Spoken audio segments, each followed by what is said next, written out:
but I'm ready for it. And spawning in the top right-hand corner of Dynasty, we have our South Korean Terran player, the Blue Terran, representing Team Cloud9. It is GuMiho.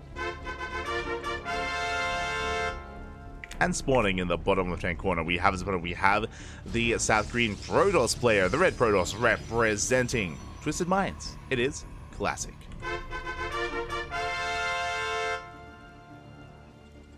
we go.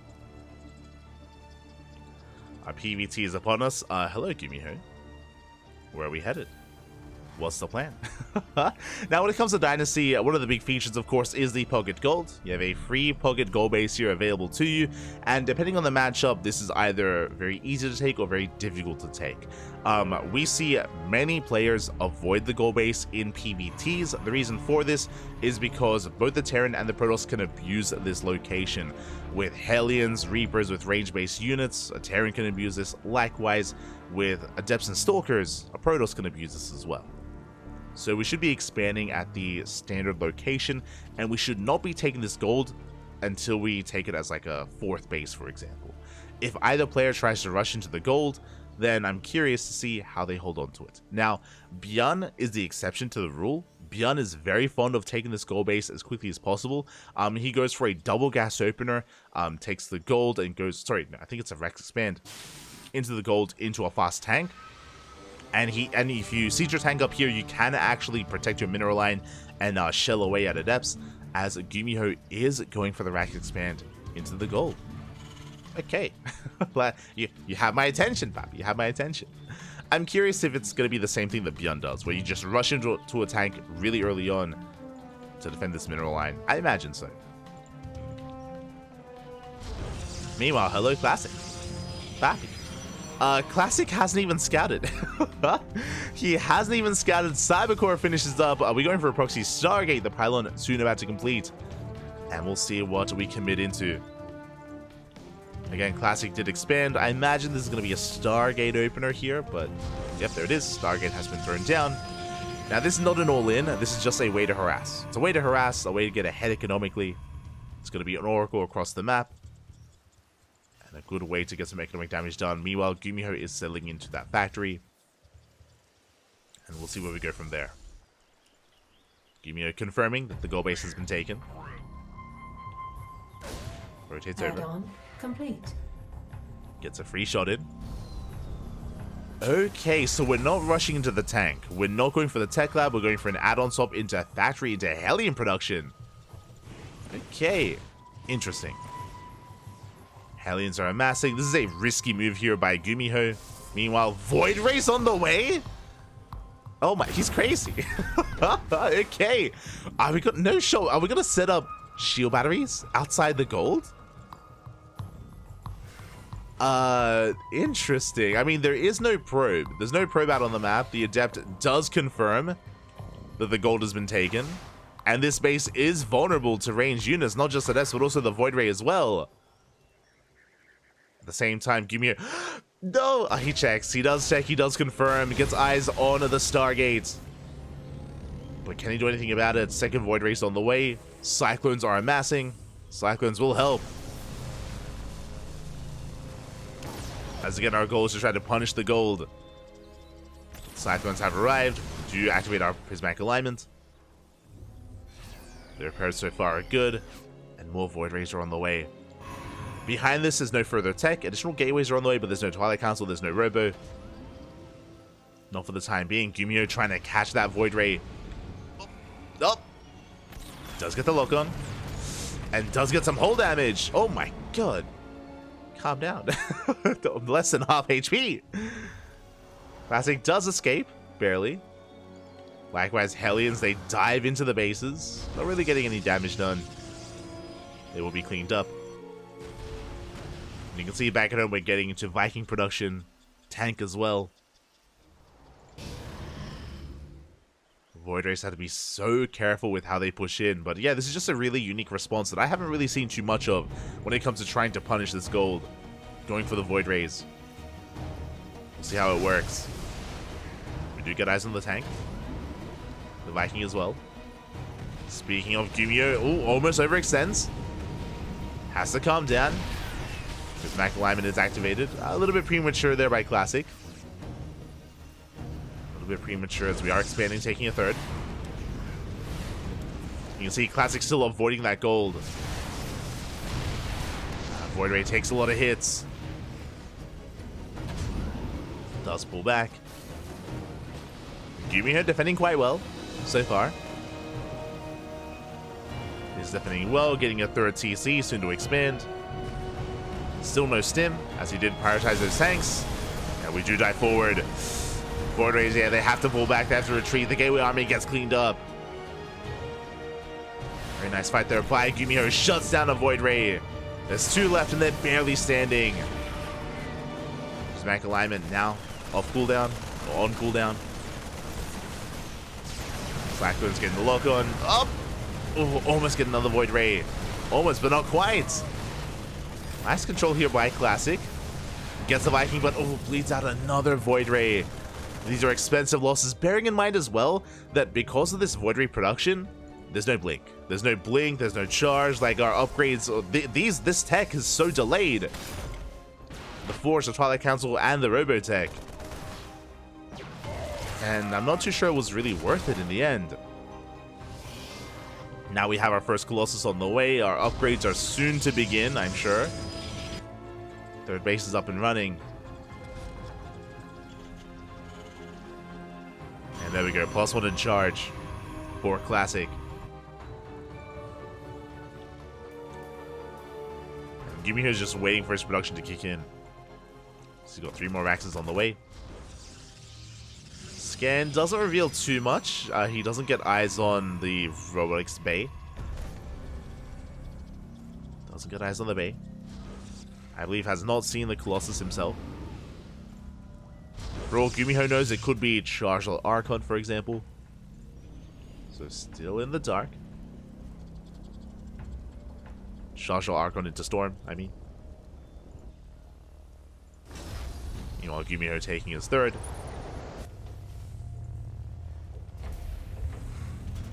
Is just waiting on Stim and Combat Shields to finish up. Then he can start being active.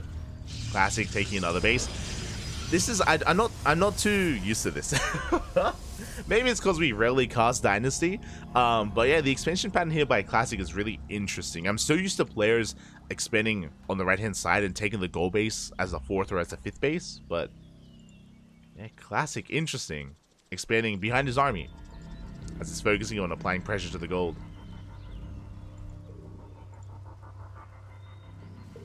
Archives on the way. GuMiho soon to be pushing out. As he moves out, Oracle is dipping in. There's a target position. And Classic is about to reveal his army. At the same time, GuMiho on the other side of the map. Catch a couple of SCVs. We force field the mineral line. And the Colossus, they go ham. They catch 6 SCVs at the same time GuMiho is pushing in. We do have a recall.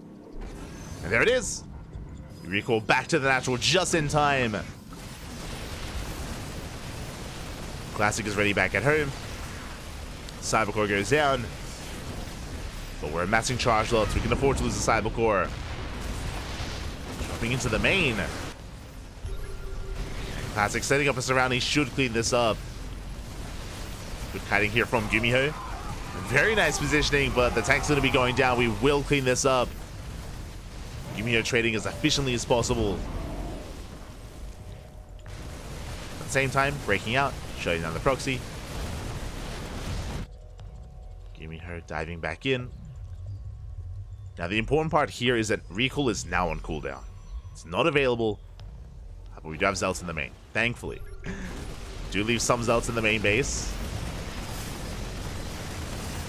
Island goes down. Powering some gateways. GuMiho still being active with a very Marauder heavy composition. We spoke about it earlier how GuMiho catch a full medevac, but how GuMiho was waiting for all of his production to kick in. That's a lot of tech labs, a lot of Raxes, a lot of Marauders. Just a very beefy army. It's as many Marauders as there are Marines, which is crazy. And now we can stim in.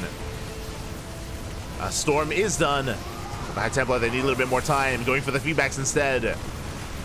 And we just ignore the army. We start to step into the main. Pushing on further, shutting down all these zealots. Going for the tech. Forge gets sniped. Artosis pylons as well. Up, so close. I'm going to be focused down every single pylon, but we've had a lot of bio. But it's going to be worth it. At the same time, we hit the northern base. Nexus goes down. Classic down to 3 bases. GuMiho getting his 4th, while Classic is stuck on 3. GuMiho is pulling Classic apart. And the scary thing is, like, these Colossus aren't really too intimidating. Because we're so Marauder heavy, we can tank some Colossus shots. We can dive in. The Colossus looking quite vulnerable. Speaking of, no! Get away! Speaking of, we dive on the Colossus. We focus it down, and you can see in a matter of seconds it gets targeted. It does fall. Like, these Colossus are so fragile against all these Marauders. Up! Not a bad pickup. We catch a medevac. Jump into the main. Probes are going down. 16 probe kills. And at the same time, GuMiho is going for the kill. Going for the 3rd. The Colossus on its own, it does nothing. It crumbles. Would you force the recall? Well, we can fight. Yeah, like, we don't have to fear the recall, papi. We have to fear the Zealots, though. Just for a moment, Zealots are cleaned up. 24 probes go down. And reinforcements do arrive, and GuMiho does have to pull back. And again, GuMiho has all the map control he wants, all the freedom he wants. He's so comfortable here on 4 bases. On 65 workers. And again, Classic just cannot keep up with this. Once again, dragged out of position. Ay, ay, ay. The Nexus will fall. Mine shots going off. The Bio does pull back. At the same time, we go for the gold.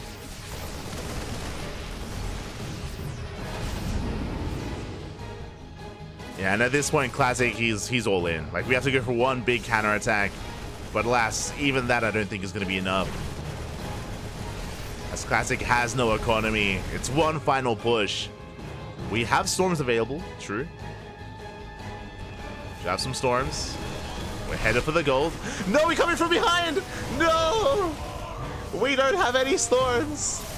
Ay, ay, ay. No storms, no Colossus. We snipe every single high-tech unit. Ay, ay, ay. I mean, it was going to be a tough push anyway, but, never mind. Have we even seen a storm this game? Have we? There we go. We got a final storm on the army. Classic pushing into the main in a last-ditch effort, but we have reinforcements. We have our production that can hold on. As GuMiho is racing back home. Just ensuring that he doesn't lose too much here. We catch the Archons Zealots. GG gets called, and GuMiho will take game number 1. Whew.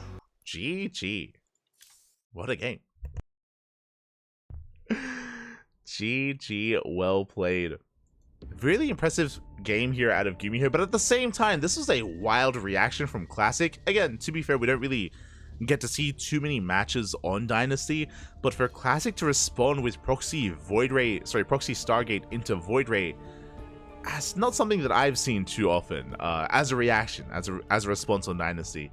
And there was potential, definitely, but it was such a shame that it got scattered so early on. If you remember, the Stargate got scattered just as the first Void Ray was spawning in, and that allowed GuMiho to respond with his own Cyclones, with his own Vikings, and honestly, the Void Rays didn't achieve too much. They didn't actually get many SCV kills, they didn't deny much mining time, they got shut down, and remember, we spoke about how everything else was delayed because of those Void Rays, right? The Twilight Council, the Forge, the Robo, the Bay as well.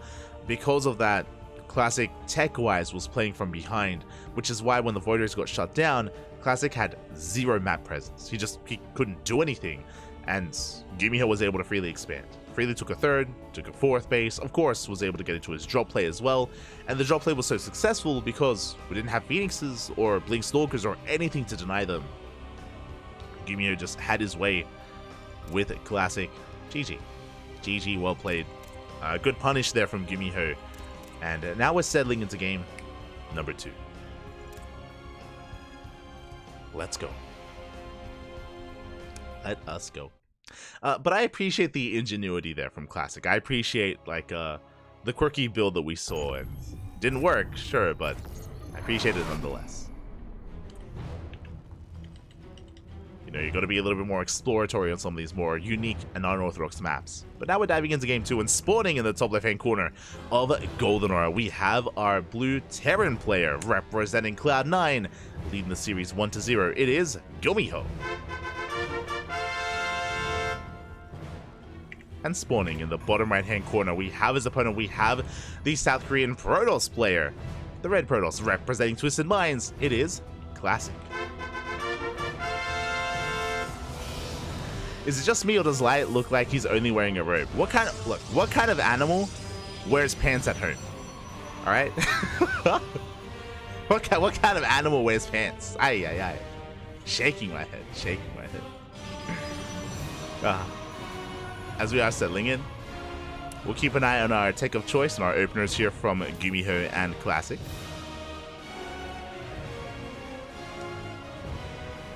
Just catching up. The Zealots are more scary than the Colossus. They are. In that situation, you know, if GuMiho wasn't so Marauder heavy, if he was more Marine centric, if his army was a little bit more fragile, then it'd be a different story. But yeah, GuMiho's army was just so beefy. It's crazy.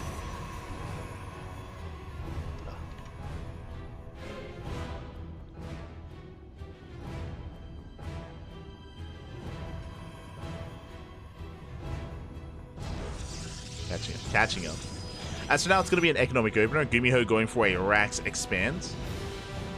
Very similar to Game 1, actually. Game 1 did the same thing on Dynasty. So nice economic opener from our Korean Terran player. Meanwhile, Classic back at home going for a Gate Cyber Expand.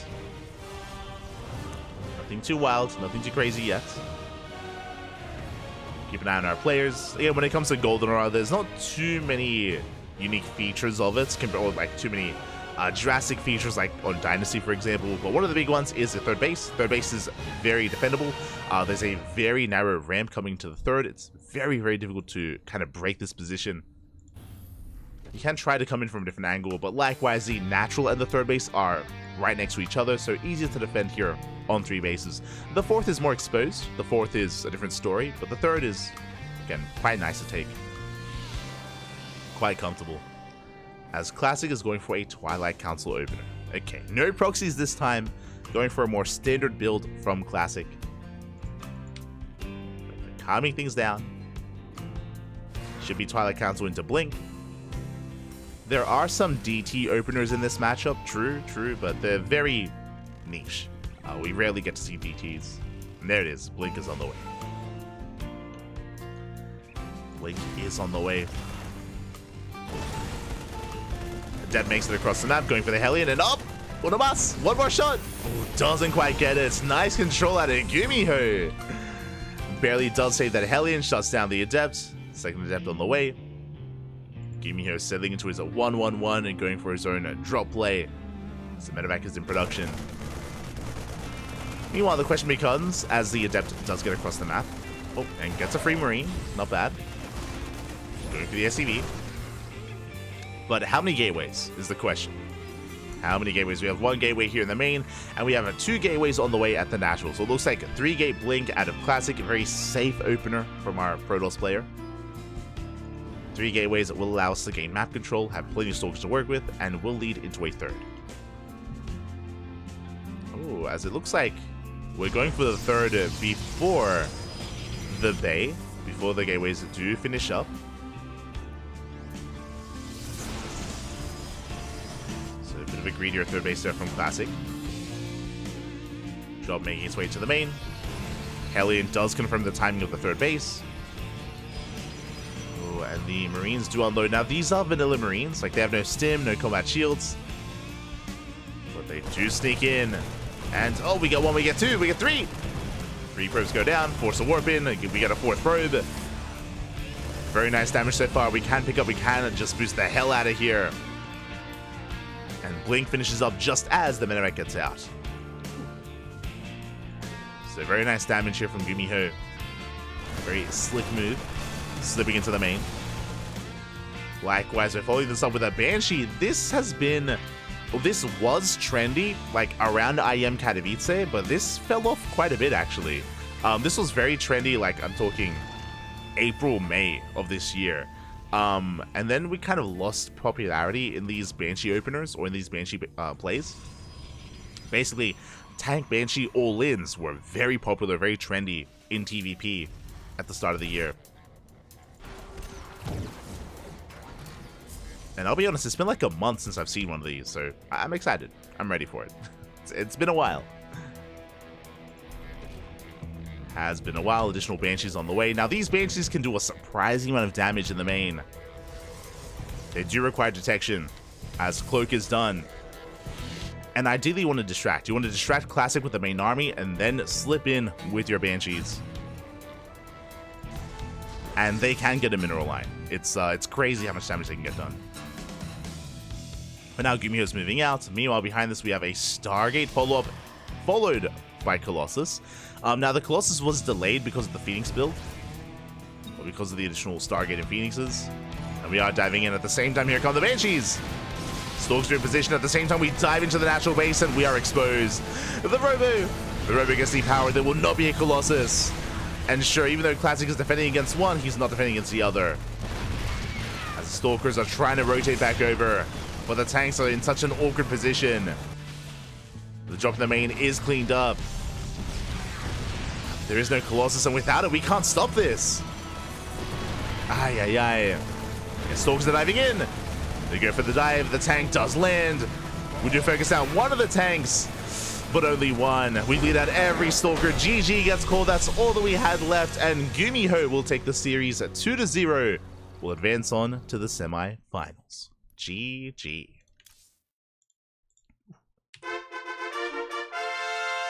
GG, well played. That was a really unfortunate turn of events there for Classic. It was a rough decision to make. So, winding it back a little bit here.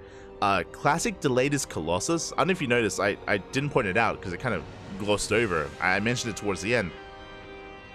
Classic delayed his Colossus for the Stargate and the Phoenix. He only made one Phoenix, but usually when you open up Blink, you don't commit into Phoenixes. Like, they both have the same role. It's kind of wasted resources. I'm pretty sure the reason why he did that was to shut down the medevac that was hiding in the corner of the map, and also the eventual Banshee play as well. But that did delay Colossus. That delayed any safety Immortal as well. And because of that, the Colossus never came in. It was depowered, it was shut down. Classic was pulled apart. Again, investing into that Stargate, it feels like it hurt him more than helped him in the end. And yeah, GuMiho was able to catch him off guard, able to shut him down. Again, he was at least able to defend against the Banshees, but that means that we were left open to the tank push, and GuMiho does take it. GG. GG, well played. GuMiho advancing on to those semi-finals. And we have been casting a lot of Protoss and a lot of Terran. A lot of like PvTs and PvPs non-stop. We will finally dip into a Zerg player. We'll dip into a ZVP.